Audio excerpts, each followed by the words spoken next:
Nimble news, the truth unfold. नमस्कार मित्रों, एक बार मैं फिर हाजिर हूँ आप सब लोगों के सामने निंबल न्यूज़ पर। उम्मीद है आप सब लोग अच्छे होंगे और मैं दुआ करता हूँ कि आप लोग हमेशा अच्छे रहें, चुस्त रहें, तंदुरुस्त रहें, बीमारियों से दूर रहें। दोस्तों, आज मैं आपके लिए कोई खबर या कोई कहानी लेकर नहीं आया हूँ। आज मैं आपके सामने एक समस्या लेकर आया हूँ, एक ऐसी समस्या जिसका हल हमें खुद ही करना पड़ेगा और हम चाहें तो इस समस्या का हल भी कर सकते हैं और अगर हम चाहें तो इस समस्या को इसी तरह बढ़ते रहने दे सकते हैं। दोस्तों, मैं बात कर रहा हूँ, जैसे कि आप सबको पता है, भारत में ज़्यादातर हर राज्य में इस वक्त लॉकडाउन की स्थिति है। सारी चीज़ें बंद हैं कोरोना वायरस को मद्देनज़र रखते हुए, ताकि ज़्यादा से ज़्यादा लोग सेफ रह सके, इस बीमारी से बच सकें। लेकिन क्या लोगों की मौत सिर्फ बीमारी से हो रही है? क्या सिर्फ कोरोना वायरस ही इकलौता एक ऐसा वायरस है, एक ऐसी बीमारी है जो लोगों की मौत का जिम्मेदार है? नहीं,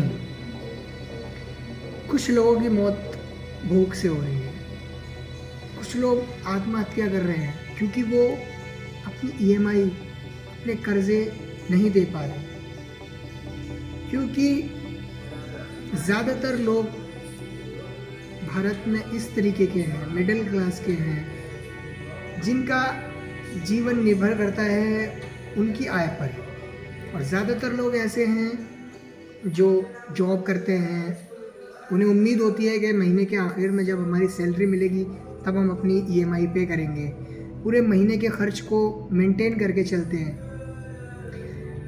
कुछ लोग ऐसे भी हैं, नीचे तबके के होते हैं, मजदूर लोग होते हैं, जिनकी ज़िंदगी ही, उनकी आय ही रोज़ाना के काम पर टिकी होती है। अगर वो किसी दिन काम करने के लिए जाएंगे तो उनकी आय होगी, उनके पास पैसे आएंगे और उनके घर में खाना बनेगा, पूरा परिवार खाना खा सकेगा। तो ऐसे बहुत सारे लोग हैं जो इस समस्या से बहुत ज़्यादा परेशान हैं, किसी से कह भी नहीं सकते, किसी के सामने हाथ भी नहीं फैला सकते। तो ये हमारी जिम्मेदारी बनती है, क्योंकि हमारी सरकार चाहे कितने भी वादे कर ले, कितने भी योजनाएं बना ले, कितनी भी मदद कर ले, लेकिन कभी भी जो असली हकदार है, जिसको मदद मिलनी चाहिए, जिसको ज़रूरत है, उस तक कभी मदद नहीं पहुंच पाती है। तो ये हमारी और आपकी जिम्मेदारी है कि हम ऐसे लोगों को ढूंढें। हमारा कोई पड़ोसी, हमारा दोस्त, हमारा कोई रिश्तेदार ऐसा तो नहीं है जो भूखा है, जिसके घर में राशन नहीं है, जो परेशान है, जिसको हमारी मदद की ज़रूरत है, लेकिन शायद वो हमसे कह नहीं पा रहा, शर्म की वजह से, मजबूरी की वजह से। तो हम ऐसे लोगों को ढूंढें और उनकी मदद करें। आपकी फाइनेंशियल कंडीशन अगर और ज़्यादा अच्छी है तो आप थोड़ा और ऊपर लेवल पर जाके और लोगों की मदद करें। किसी की दवाई दिला दी,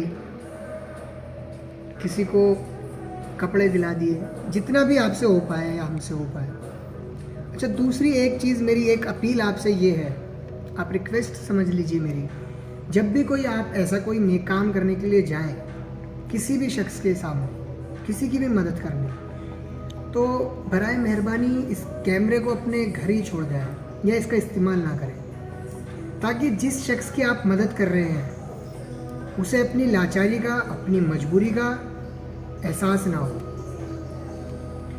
और देखने में ये भी आया है कि ज़्यादातर किराने की दुकानें हैं, दुकानदार हैं, वो लोग काला बाज़ारी जैसी हरकतें बहुत ज़्यादा कर रहे हैं, जिसका असर पड़ रहा है मिडिल क्लास के लोगों पर। एक तो उनकी इनकम नहीं है, उनके पास पैसा आ नहीं रहा, जो भी उनकी सेविंग है वो किसी तरीके से अपने घर का खर्च चला रहे हैं। लेकिन ऐसे वक्त पर कुछ लोग लूटने पर लगे हुए हैं। आप तक वो अवसर ना बनाए।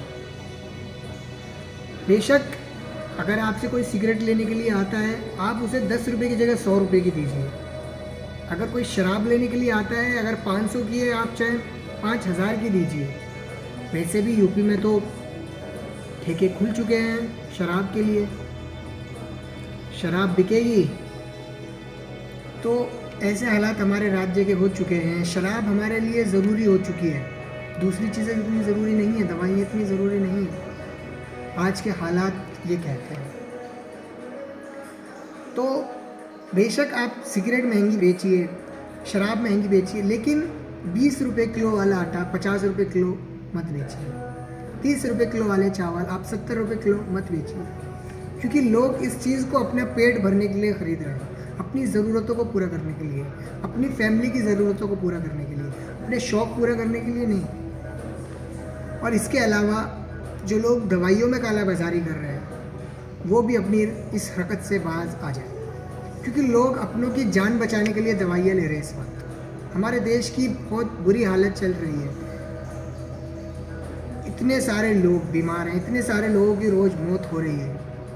तो हम अगर किसी का भला नहीं कर सकते, किसी की मदद नहीं कर सकते, तो कम से कम उसका नुकसान तो ना करें महंगे रेटों में उसे दवाइयाँ देकर, सामान देकर। तो बस मेरी एक आपसे छोटी सी रिक्वेस्ट है, हाथ जोड़ के मेरी आपसे रिक्वेस्ट है कि आप ये काला बाजारी वाली हरकतें ना करें। अगर आप किसी की मदद नहीं कर सकते तो उसका बुरा भी ना करें, उसका नुकसान भी ना करें। बाकी दूसरी चीज़, जैसे कि हमारे देश में हर कम्युनिटी के, हर समुदाय के लोग रहते हैं। अभी भी मुस्लिम समुदाय के लोगों की ईद है 14 मई को, तो उसके लिए ईद मुबारक सबको हमारी निम्बल फैमिली की तरफ से। ये ईद का त्यौहार खुशियों का त्यौहार होता है, जो मुस्लिम समुदाय के लोग बहुत प्यार से मनाते हैं। इस दिन घर में सिवैयाँ बनाई जाती हैं, अपने दोस्तों को, रिश्तेदारों को बुलाया जाता है, उन्हें सिवैयाँ खिलाई जाती हैं, गले मिल के इस त्यौहार को मनाया जाता है। मुस्लिम समुदाय में जो ईद होती है 30 रोज़ों के बाद आती है। जब 30 रोज़े पूरे हो जाते हैं उसके बाद ईद आती है। कभी कभी 29 रोज़ों के बाद भी आ जाती है, क्योंकि मुस्लिम समुदाय के लोग चाँद की तारीख को फॉलो करते हैं, उसके हिसाब से चलते हैं। तो जिस दिन 29 तारीख को चाँद दिख जाता है अगले दिन ईद होती है। अगर 29 को नहीं दिखता तो 30 तारीख को चाँद दिखता है और अगले दिन ईद होती है। हालांकि ज़्यादातर मुस्लिम समुदाय के लोगों ने इस साल तय किया है कि वो ईद का त्यौहार नहीं मनाएंगे। ईद का त्यौहार वो इसलिए नहीं मनाएंगे खुशियों के साथ, क्योंकि जैसे हमारे देश के हालात चल रहे हैं, जितने लोगों की मौतें हो रही हैं और जितने लोग परेशान हैं, तो इन हालात को देखते हुए खुशी, कोई इंसान कैसे खुश हो सकता है। तो इसलिए ज़्यादातर मुस्लिम समुदाय के लोगों ने ये सोचा है, डिसाइड किया है कि हम इस साल की ईद खुशियों के तौर पर नहीं मनाएंगे। बेशक हम गले मिलेंगे, एक दूसरे को घर पर खाने पर बुलाएंगे, लेकिन इसमें इतनी खुशी नहीं होगी जितनी हर साल होती है। बाकी बहुत सारे मुस्लिम समुदाय के लोग ऐसे हैं और भी लोग हैं जिन्होंने ये सोचा है कि इस बार जितने भी हमारे खर्चे हैं, एक्सपेंसेस हैं जो ईद के लिए हम करते हैं, ईद के कपड़े लेते हैं और भी बहुत सारी चीज़ें हैं, तो हम इस बार ईद पर कपड़े ना बनाकर, ईद के खर्चे ना करके उस पैसे से गरीब लोगों की मदद करेंगे, ज़रूरतमंदों को चीज़ें पहुंचाएंगे। तो हम सैल्यूट करते हैं, सलाम करते हैं ऐसे लोगों की सोच को जिन्होंने एक बहुत अच्छी पहल की है। तो बस आज के लिए इतना ही। मेरी एक आपसे छोटी सी रिक्वेस्ट थी, और कमेंट बॉक्स में हमें कमेंट करके बताइएगा क्या क्या हालात आजकल की जो मिडिल क्लास के लोग हैं लॉकडाउन में वो फेस कर रहे हैं और उनके क्या सॉल्यूशन हो सकते हैं। धन्यवाद।